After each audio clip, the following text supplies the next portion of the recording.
We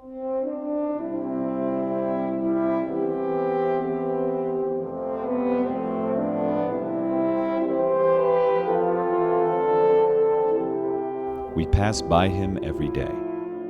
He's been here since our first memories of Madison, quiet and unmoving, on this very spot for 88 years. He stands so prominently, yet few notice him.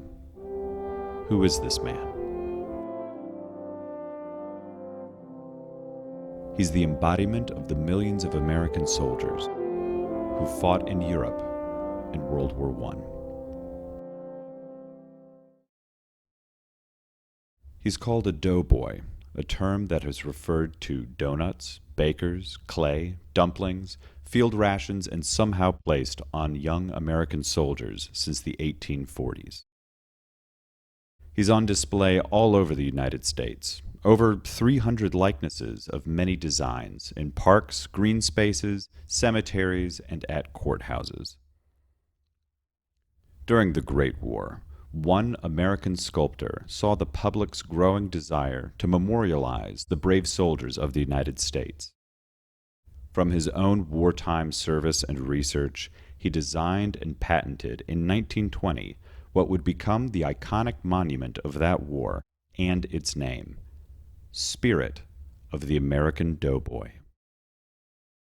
6 Georgia towns were quick to purchase. In fact, the very first doughboy manufactured was dedicated in Nashville, Georgia, in 1921. The bronze statue was placed as a remembrance of the 25 young men of Berrien County who lost their lives in a transport ship accident as they traveled to Europe 1 month before the end of the war. The second was dedicated in late 1921 in Americus. It was made of pressed copper and now stands in a neighborhood park. In 1928, the third was erected in Griffin. It is located in Veterans Memorial Park and is also of pressed copper.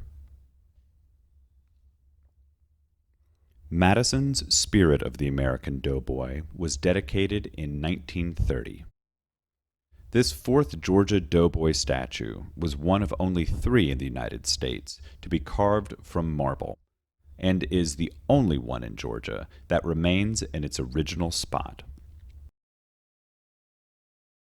Somerville, now called Tryon, in northwest Georgia, erected the state's 5th statue in 1934. It is of pressed copper and now stands at the VFW American Legion Assisted Living Home. The final Georgia doughboy was dedicated in 1935 in Waycross. It was made of bronze and stands in a downtown green space. The idea to erect a monument to honor Morgan County soldiers of World War I began during the war and came to fruition in 1930 by the heartfelt efforts of the local Henry Walton chapter of the Daughters of the American Revolution. Their dynamic committee raised money and asked the national headquarters of the newly formed American Legion for recommendations of studios to produce an authentic statue. The women chose the War Memorial Association of Spencer, Indiana, its sculptor Dick Viquesney, and his 1922 marble patent of the Spirit of the American Doughboy. Ernest Moore Dick Viquesney was born in Spencer, Indiana in 1876, the son and grandson of French stone carvers who had immigrated to the United States in 1842. While he lived most of his life in Indiana, he was based in Pensacola, Florida, during the Spanish-American War. About 16 years of his life was spent in various towns in Georgia, but mostly in Americus, where he worked in marble. At Clark's Monumental Works, he designed statuary for Confederate war memorials and also state memorials at the nearby Andersonville National Cemetery. While living and working in Americus, in 1920 he designed and patented the first Spirit of the American Doughboy. Duquesne returned to his hometown in Indiana in 1922 and became quite a marketing machine, printing pamphlets, buying ads in far-flung newspapers, and diversifying his doughboy patent as statuettes, lamps, medallions, postcards, and product catalogs. By the late 1920s, Duquesne was in correspondence with Morgan County's DAR. There were several monument fabricators in the United States that produced the Duquesne design, including the McNeil Marble Company of Marietta, where Duquesne may have worked during his time in Georgia. The McNeils fabricated over 140 Confederate monuments for towns all over the South. Dozens are here in Georgia. The company's representative in Madison closed the deal with the DAR. The marble used for Duquesne's 3 stone statues was from Georgia or Alabama, a stone not fully hardened, so it was much faster to carve for a company mass-producing memorials of all types. From that marble was chiseled a soldier in full field gear and dress, depicting not power and might, but determination to preserve freedom for country and mankind as he strides firmly forward in an erect posture through no man's land. His raised right hand holds a pineapple hand grenade. During the trench warfare of this war, hand grenades were brought back and modernized, and by 1917 were standard fighting gear.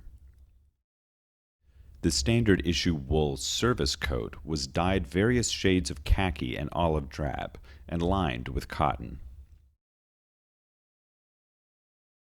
Before World War I, a soldier wore on his head a simple cloth or leather cap.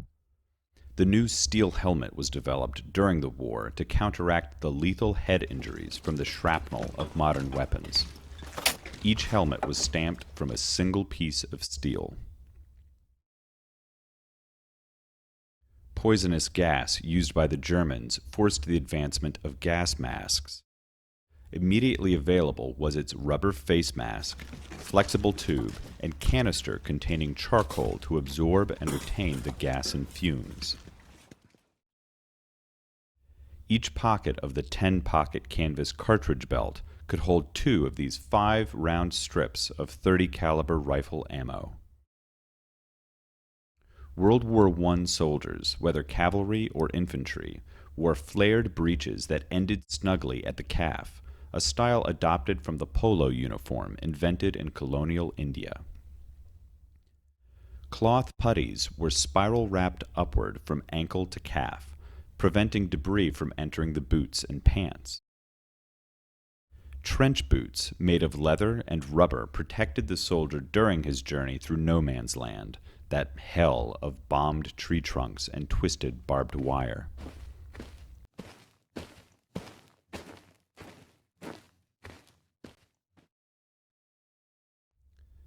Madison's doughboy statue, like most others, originally did include barbed wire loosely splayed over the ground and around his feet, but, like most, for safety it has long since been removed. On his back were carried the items less immediate in need. A rectangular bedroll pack with a bayonet scabbard on the side and mess kit at the top. And attached to the ammo belt, a medical kit on the left and a water canteen and a canvas cover on the right.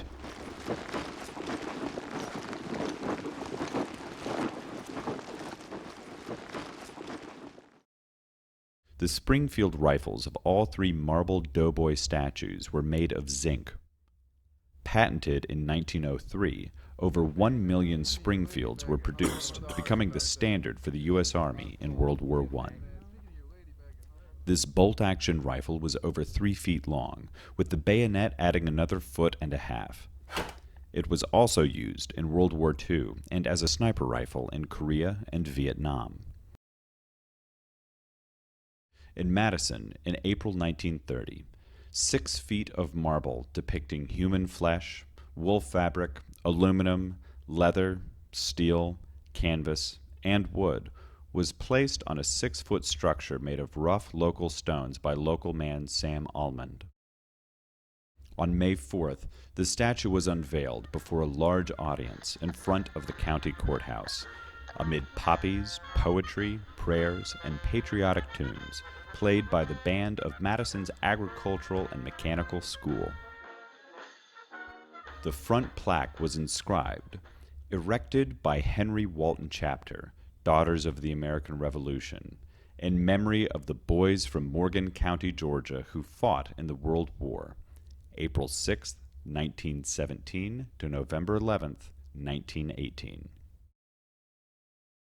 Mrs. Eder Butler of the DAR said to the crowd, which included some of those soldiers, "This memorial comes from an inspiration and determination of the daughters of the American Revolution to let the world know of our loyalty and thankfulness to the matchless boys of Morgan County.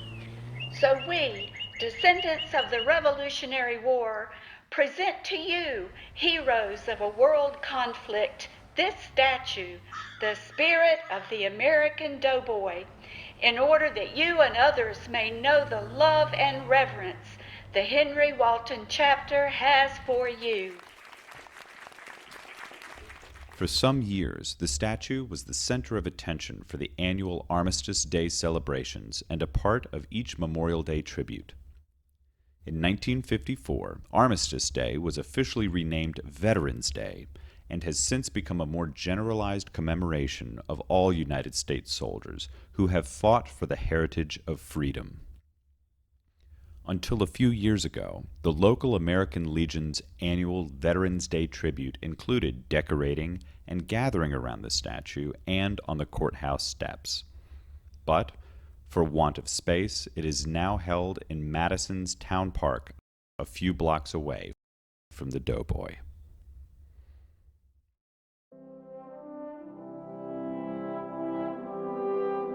We continue to pass by him every day.